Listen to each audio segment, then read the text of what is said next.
Welcome to the NCRS Insider, bringing you into the NCRS world with your host, Steve Thazier. Before we get started today, I just want to let you know that we are going to be taking the month of December off. So after our November 15th video, we won't be putting another one out until January 1st. So today we are starting a journey to attempt to build a C1 Corvette from basically nothing for $18,000. Can we do it? Let's check out our plan to give it a try.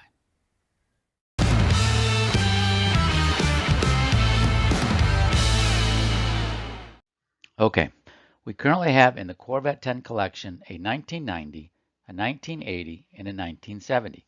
So the next logical build is a 1960. We have been searching for a 1960 project car for quite some time now. There are not a lot that have come up, and any C1 project car is unbelievably expensive. I think the cheapest one I could find was $15,000, and there was not a lot to it. So we came up with a thought. Could we build a C1 Corvette for $20,000? Some of you are saying, no way. I had my doubts at the beginning as well, but I think it may be possible and I may be able to do it for less. Here is our current strategy. I love bringing new life to old parts. Having something that is pretty beat up and making it look good again is a great challenge. Maybe not show quality perfect, but a good driver quality is what I'm after. So we are hunting for parts that are pretty rough and doing our best to restore them to look as good as possible. Now there are some things that we'll need to do to cut costs as much as possible. If we can't bring a chrome piece up to an acceptable standard, well, chrome paint is the most economical option. We are also eliminating a few things as well. Since our Corvettes are only fair weather drivers, no need for a convertible top and side glass. Probably no spare tire as well. And we probably need to find something other than the correct seat frames and sliders. Those are expensive. I know what you're thinking. This has nothing to do with the NCRS standards. Actually, this car won't even be licensed as a Corvette since we have no VIN tag. But we are trying to purchase correct looking parts. No correct numbers or dates, but this is going to look like a 1960 Corvette as it left the factory. And along the way, we will be looking at the components and systems that make up a 1960 Corvette, just as we are for our Project LT1. So it should be beneficial for anyone who is restoring a C1 Corvette. Before we embarked on this journey, we created a spreadsheet listing as many parts and pieces that we could come up with that make up a 1960 Corvette. We broke it down in the same format as the NCRS judging system. For each section, we listed each part and an estimate on what we thought we could buy it for. That is how we came up with our original $20,000 budget. At that time, we were also looking to use an engine we had, which was out of a 1970 Caprice. That was going to be the one item that would be the least correct. However, things have changed since our original idea.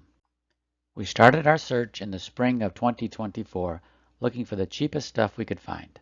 To date, we are exactly 50% complete on our search, so we have made great gains. Let's check out our accomplishments to date. Our best purchase by far is the chassis. We were able to purchase a complete chassis from a 1958 Corvette with an engine, complete drivetrain, and steering system for $1,000. Yes, I said $1,000. And this is not some rusted out wreck of a frame. After removing 12 pounds of dirt and grease from the frame, a pretty solid frame was exposed. Once we put some PR15 paint on it to stop any additional rust, it looked great. There definitely is some pitting at the rear, but no areas of major rust. Even the original frame stamping is very visible. The only issue is the rear end is a little out of whack. We will need to do some work to get that portion straightened out. The engine is certainly not the original from 1958, but it does look the part. Whether or not we can rebuild this has yet to be determined, but we will disassemble it and make that call. Certainly a lot of the components can be used. We do have the backup engine if necessary. So we are doing really well in the mechanical and chassis sections. We are 78% complete with mechanical and 66% complete with the chassis purchases to date. Because we did so well here, we reduced our $20,000 budget down to $18,000. For the exterior components, we're not doing too bad. We know a used car parts dealer that had a lot of C1 parts with pretty reasonable prices. We got most of the front chrome trim, including the grille assembly, the two outer ports, the light bezels, and cove spears for $460. And a lot of the chrome is in pretty reasonable shape. We had 2 trips to Carlisle this year and got some good deals. We found someone that wanted to unload some parts that were not the greatest, but with some cleanup and probably some chrome painting, we can get them in decent shape. We got the rear bumpers, one front bumper, one windshield side post, and the left and right side windshield frames for $150.